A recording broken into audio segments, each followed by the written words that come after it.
रामायण काल में दक्षिण भारत की नींव किष्किंधा के दुर्गम परिदृश्यों पर थी और इसके केंद्र में स्थित थे इंद्रपुत्र वाली। वाली कोई साधारण वानर नहीं थे। उनके पास 1000 हाथियों का बल था और उन्हें वरदान प्राप्त था कि जब भी कोई शत्रु उनके सम्मुख आता तो वो उस शत्रु का आधा बल सोख लेता था। प्रतिदिन सूर्य की किरणों ऋष्यमूक पर्वत की चोटियों को छूने से पहले वाली सूर्य देव को जल अर्घ्य देने की अपनी दैनिक साधना में लीन हो जाते थे। वे पश्चिमी सागर से पूर्वी सागर तक और दक्षिणी तटों से उत्तरी छोर तक पूरे उपमहाद्वीप को अद्वितीय गति के साथ पार करते थे ताकि चारों महासागरों के संगम पर प्रार्थना कर सके।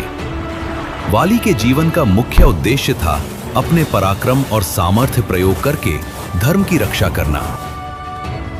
किंतु वाली के शासन के संतुलन को अचानक चुनौती मिली मयासुर के पुत्र दुंदुभी की ओर से। वरदानों और अपने शारीरिक शक्ति के अहंकार से मदमस्त होकर दुंदुभी ने पर्वतराज हिमावत को भी डरा दिया था। हिमावत ने उसे किष्किंधा की ओर भेज दिया क्योंकि वे जानते थे कि केवल वाली ही ऐसी अराजकता का सामना करने में सक्षम थे। दुंदुभी किष्किंधा के द्वार पर पहुंचा और युद्ध के नगाड़े जैसी गर्जना करने लगा, जिससे उसके खुरों की थाप से पृथ्वी कांप उठी। शांत होकर वाली अपने महल से बाहर निकले और पहले उन्होंने दुंदुभी को समझाने का प्रयास किया। उन्होंने उसे अपने प्राण बचाने और नगर के द्वार को अवरुद्ध न करने की सलाह दी। दुंदुभी अपनी जगह से टस से मस न हुआ और उसके बाद जो युद्ध हुआ वह 2 महाबलियों की असीम शक्ति का जीवंत प्रदर्शन था।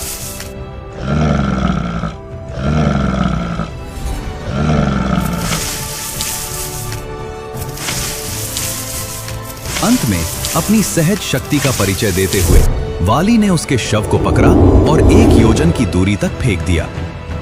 किंतु जब दुंदुभी का शव हवा में तैर रहा था तो उसके राक्षसी रक्त की कुछ बूंदें ऋष्यमूक पर्वत पर ऋषि मतंग के यज्ञ स्थल पर जा गिरी।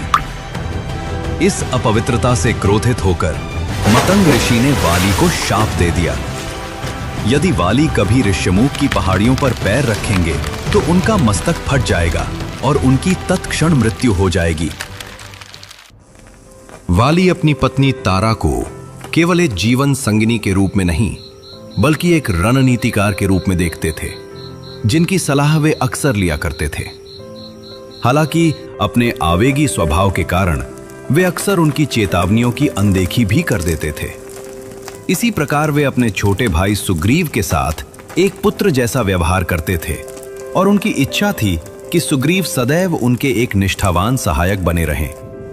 परिवार के भीतर का यह सौहार्द भी तब संकट में पड़ गया जब दुंदुभी के वध के पश्चात उसका बड़ा भाई मायावी अपने भाई का बदला लेने के लिए किष्किंधा के द्वारों पर आ धमका।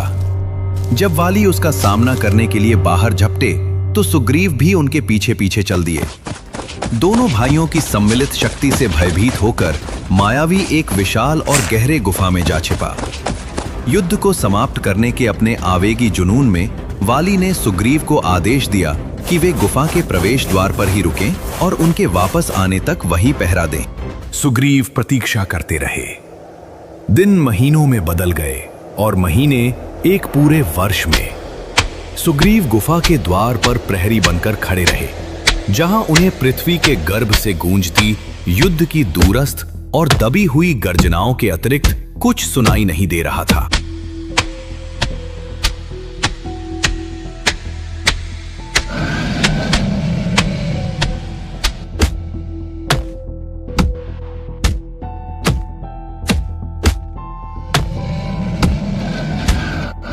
अंततः जब गुफा के मुख से झागदार रक्त की एक मोटी धारा बहने लगी तो सुग्रीव को वैसी ही विजय हुंकार सुनाई दी जैसी उन्होंने उस असुर की समझी थी।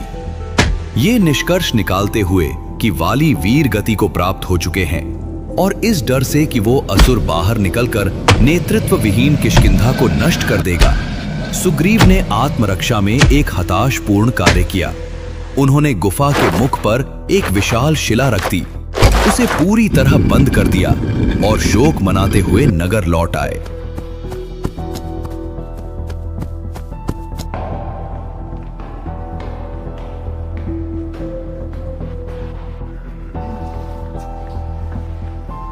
परंतु गुफा के भीतर वाली ने वास्तव में मायावी का वध कर दिया था। वो रक्त उस असुर का था और वे गर्जनाएं वाली की स्वयं की विजय घोषणाएं थीं। जब वे अंततः संघर्ष करते हुए सतह पर वापस आए तो उन्होंने प्रवेश द्वार को एक पत्थर से बंद पाया। वाली के लिए ये कोई दुर्घटना नहीं, बल्कि उनकी हत्या का एक सुनियोजित प्रयास था। क्रोध और संदेह से जलते हुए वाली ने उस विशाल शिला को टुकड़ों टुकड़ों में चकनाचूर कर दिया और किष्किंधा की ओर वेग से प्रस्थान किया।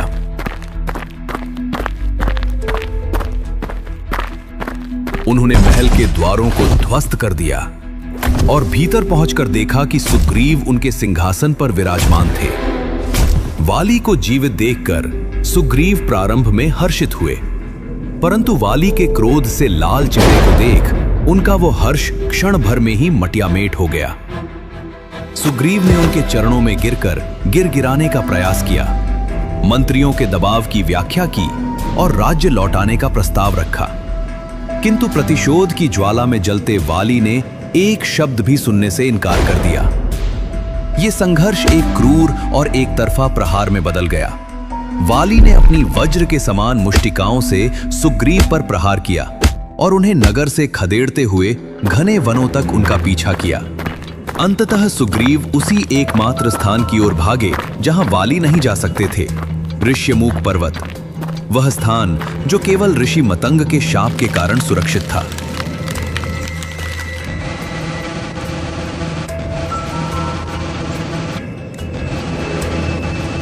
वाली किष्किंधा लौट आए, परंतु उनका क्रोध शांत होने का नाम नहीं ले रहा था। इसी क्रोधवश वाली ने वह घोर पाप कर डाला। वाली ने सुग्रीव की पत्नी रूमा को बलपूर्वक छीन लिया और उन्हें अपने पास रख लिया। अपने भाई की पत्नी को इस प्रकार अपनाना पूर्णतः अधर्म माना गया, जिस पर माता सीता का अपहरण करने वाला रावण था। अब यह संघर्ष केवल एक पारिवारिक कलह नहीं रह गया था, ये एक ऐसा ब्रह्मांडीय असंतुलन बन चुका था जिसमें दैवीय हस्तक्षेप अनिवार्य था। किंतु सुग्रीव का भाग्य दो वनवासियों श्री राम और लक्ष्मण के आगमन से बदलने वाला था। रावण के हाथों सीता को खोने के बाद वे कमलों और पक्षियों से सुशोभित पंपा सरोवर पहुंचे। ऋष्यमूक की सुरक्षा से इन दो योद्धाओं को देखते हुए सुग्रीव प्रारंभ में शंकित थे। उन्होंने उनके मंतव्य का पता लगाने के लिए हनुमान को भेजा। ये भेंट इस गठबंधन के लिए उत्प्रेरक सिद्ध हुई। हनुमान ने राम की दिव्यता को पहचान लिया और एक समझौता हुआ। श्री राम वाली के भय को समाप्त करेंगे और सुग्रीव माता सीता की खोज के लिए वानर सेना को लामबंद करेंगे। हालांकि सुग्रीव के मन में अब भी वाली के दैत्य तुल्य कारनामों की स्मृतियां अंकित थीं। उन्होंने श्री राम को दुंदुभी का पर्वत जैसा कंकाल दिखाया, जिसे वाली ने सहजता से फेंक दिया था। सुग्रीव के संदेह को दूर करने के लिए श्री राम ने दो चमत्कार किए। प्रथम, उन्होंने खेल खेल में ही अपने पैर के अंगूठे से दुंदुभी के कंकाल को 10 योजन दूर उछाल दिया। द्वितीय, उन्होंने एक ऐसा बाण चलाया जिसने 7 विशाल साल के वृक्षों को भेद दिया और पुनः उनके तरकश में लौट आया। इससे यह स्थापित हो गया कि श्री राम के पास वह सटीकता और शक्ति थी जो वाली के पाश्विक बल को परास्त कर सकती थी। हालांकि सबसे महत्वपूर्ण रणनीतिक निर्णय वाली को छिपकर मारने का था, क्योंकि वाली अपने प्रतिद्वंदी की आधी शक्ति सोख लेते थे। पहली बार जब सुग्रीव ने वाली को चुनौती दी तो योजना विफल हो गई। जब दोनों भाई गुत्थम गुत्था हुए तो उनके शरीर रक्त से लथपथ हो गए और श्री राम एक जैसे दिखने वाले भाइयों के बीच अंतर नहीं कर पाए। वाली के घूंसों से अधमरे होकर सुग्रीव वापस पर्वत की ओर भागे। अतः दूसरी मुठभेड़ से पहले राम ने सुग्रीव के गले में गज पुष्पी की माला डाल दी, जिससे वे भिन्न दिखने लगे। जब सुग्रीव दूसरी बार किष्किंधा के द्वार पर लौटे तो उनकी गर्जना भयानक थी। इसे सुनकर तारा को अनिष्ट का आभास हुआ। उन्होंने श्री राम और सुग्रीव की मित्रता की चर्चा करते हुए वाली से बाहर न जाने की विनती की, किंतु अपने अहंकार में फंसे वाली ने उनके भय को अनसुना कर दिया। वाली अत्यंत क्रोध के साथ बाहर झपटे।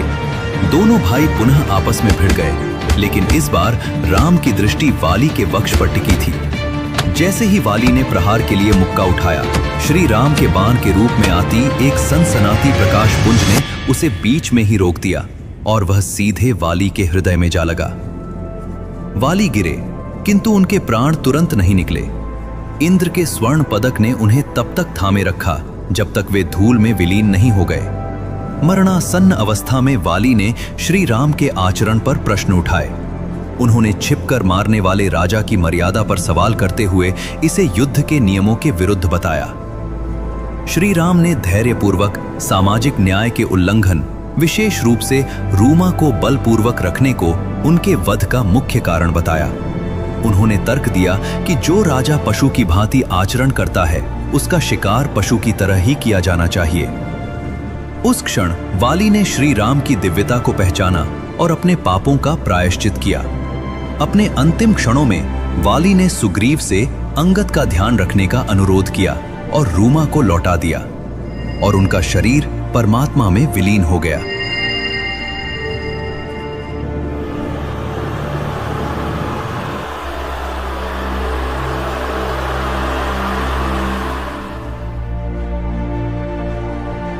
अगर आपको ये प्रस्तावना पसंद आई हो तो इसे अपने मित्रों के साथ साझा करें, और अगर आप ऐसी कोई कथा का प्रस्तावना देखना चाहते हैं तो हमें कमेंट्स में बताएं, और कृपया चैनल को सब्सक्राइब करना न भूलें।